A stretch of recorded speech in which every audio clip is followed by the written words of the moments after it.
यार पल्लवी, ये आंचल कहाँ रह गई? अभी तक आई नहीं। यार हम उसका इंतजार करने के सिवा और कर भी क्या सकते हैं? बिकॉज ऑफ उसके पास फोन भी तो नहीं कि हम एटलीस्ट उससे कॉल कर ले।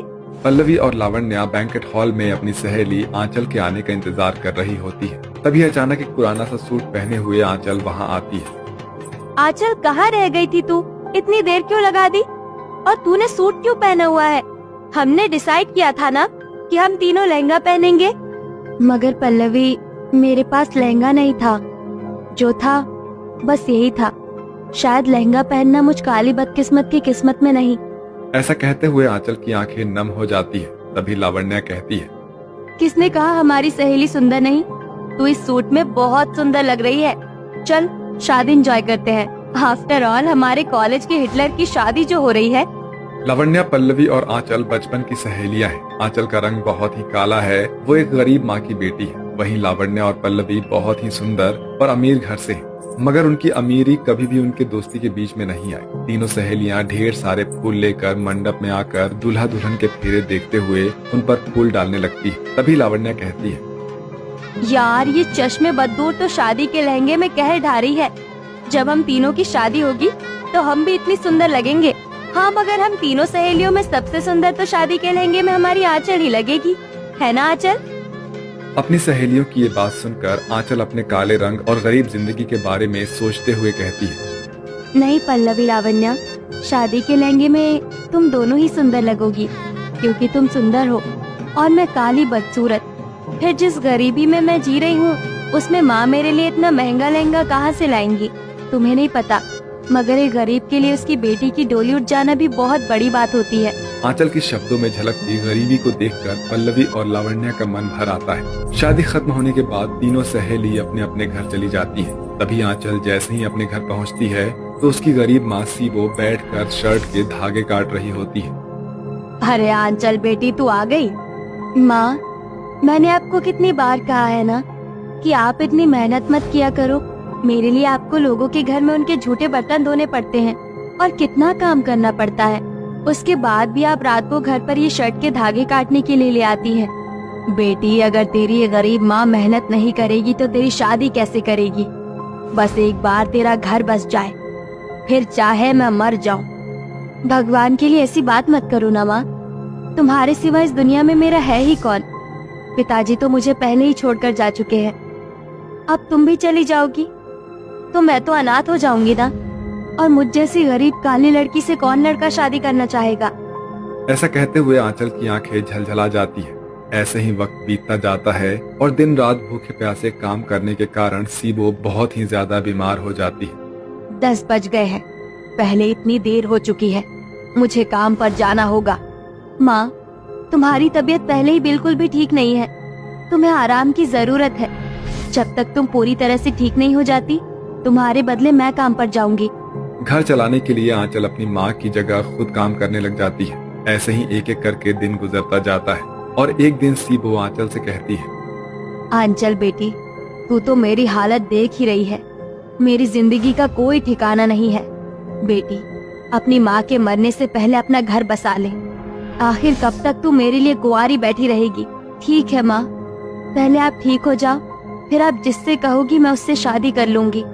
आंचल के हाँ करने के बाद सीबो अपनी बेटी के लिए रिश्ते देखने लगती, मगर गरीबी और काले रंग के कारण हर रिश्ता आंचल को ठुकरा कर चला जाता है। मगर एक दिन प्रेम नाम का एक लड़का उनके परिवार के साथ आंचल को देखने के लिए उनके घर आता है। देखिए बहन जी, आपकी लड़की तो बहुत ही काली है और प्रेम मेरा इकलौता बेटा है।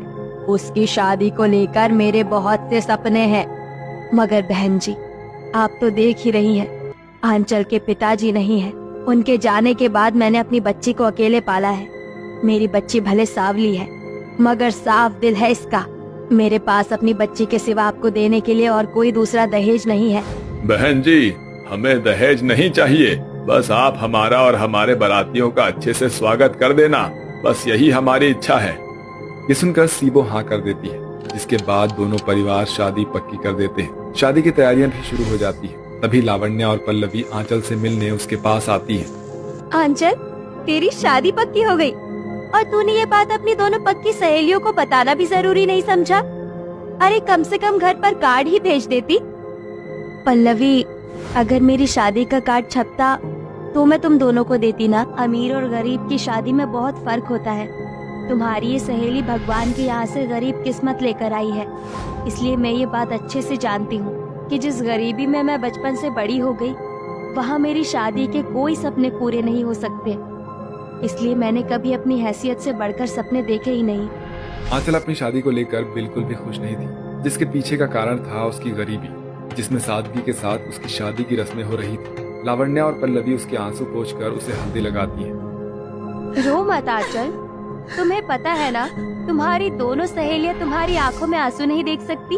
हम दोनों तुमसे वादा करती हैं कि इस घर में हमारी सहेली की डोली खुशियों भरी ही उठेगी। अब हम अपनी बन्नो रानी को अच्छे से हल्दी लगाएंगे ताकि तुम्हारे चेहरे पर हल्दी का निखार चढ़ जाए। ये बोलकर दोनों सहेलियां आंचल को हल्दी लगाकर घर के लिए निकल जाती हैं। पल्लवी, शादी तो हर लड़की का सपना होता है, मगर तूने देखा आंचल अपनी शादी से बिल्कुल भी खुश नहीं है। वो खुश कैसे होगी लावण्या? तूने देखा नहीं, कहीं से भी आंचल का घर शादी का घर नहीं लग रहा था। ना तो वहाँ कोई सजावट थी और ना ही बैंड बाजा। अब हमें ही कुछ करना होगा। कल आंचल की शादी है, अब हम दोनों सहेलियों को मिलकर ही अपनी गरीब सहेली की शादी को खुशियों से भरना होगा। अगले दिन सुबह होते ही पल्लवी और लावण्या आंचल की शादी के लिए एक बड़े से मॉल से महंगा सा लहंगा और उसके मैच की सुंदर ज्वेलरी भी खरीदती हैं और शादी की शाम को बैंड बाजे के साथ नाचते हुए लहंगा लेकर आंचल के पास आती है, जहां आंचल अपनी माँ की दी हुई शादी की पुरानी साड़ी पहने हुए गले में एक पतला पुराना हार डाले हुए बैठी होती है। कहाँ रह गई थी तुम दोनों? मैं कब से तुम्हारा इंतजार कर रही थी। अरे अब हम आ गई है ना। ये लो, तुम्हारी दोनों सहेलियों की तरफ से तुम्हारी शादी का तोहफा। मगर इसमें क्या है? खुद ही खोल कर देख लो। जैसे ही आंचल लहंगे का बॉक्स खोलती है, उसमें महंगा सा लहंगा देखकर उसकी आंखों में खुशी के आंसू भर आते हैं और पल्लवी कहती है, आंचल, तुम्हें ये लहंगा पसंद तो आया ना? हाँ, मुझे बहुत पसंद आया, मगर ये लहंगा तो बहुत ही महंगा लगता है। तुम दोनों को मेरे लिए इतना सब करने की क्या जरूरत थी? अरे आज हमारी सबसे प्यारी सहेली की शादी हो रही है और हमें पता है कि तुम्हें लहंगा पहनने का कितना शौक था, और आज जब हमारी इस सहेली की शादी हो रही है तो क्या हम इसके लिए इतना भी नहीं कर सकते? चलो। हाँ अंचल, शादी जिंदगी में सिर्फ एक बार होती है। आज तुम्हारी दोनों सहेलियां तुम्हें ऐसे सजाएंगी कि सभी हमारी होने वाली दुल्हन को देखते रह जाएंगे। ये बोलकर लावण्या और पल्लवी आंचल को महंगा सा लहंगा पहनाकर बहुत ही सुंदर तरीके से उसका मेकअप करके सजाकर उसे मंडप में ले जाती हैं, जहां मंडप में बैठा आंचल का होने वाला पति प्रेम और बाकी के बाराती भी गरीब काली आंचल को देखते रह जाते हैं। जिसके बाद आंचल की शादी हो जाती है और आंचल अपनी दोनों अमीर सहेलियों के गले लगकर कहती है, लावण्या, पल्लवी, मैं बहुत खुशकिस्मत हूँ जो मुझ गरीब को तुम दोनों जैसी सहेलियाँ मिली है। तुम दोनों ने आज मुझ गरीब को बहुत सारी खुशियाँ दी है। तुम तो हो ही इतनी प्यारी Aanchal. I miss you so much. बस जीजा जी के घर जाकर अपनी दोनों सहेलियों को भूल मत जाना। कभी नहीं भूलूंगी। तुम दोनों हमेशा मेरे दिल में रहोगी। दोनों अमीर सहेलियां अपनी गरीब काली सहेली को खुशियों भरी विदाई देती हैं और लावण्या और पल्लवी का दिया हुआ शादी का महंगा लहंगा गरीब आंचल की जिंदगी के लिए उसकी दोस्ती की खूबसूरत निशानी बनकर आज भी उसके पास है।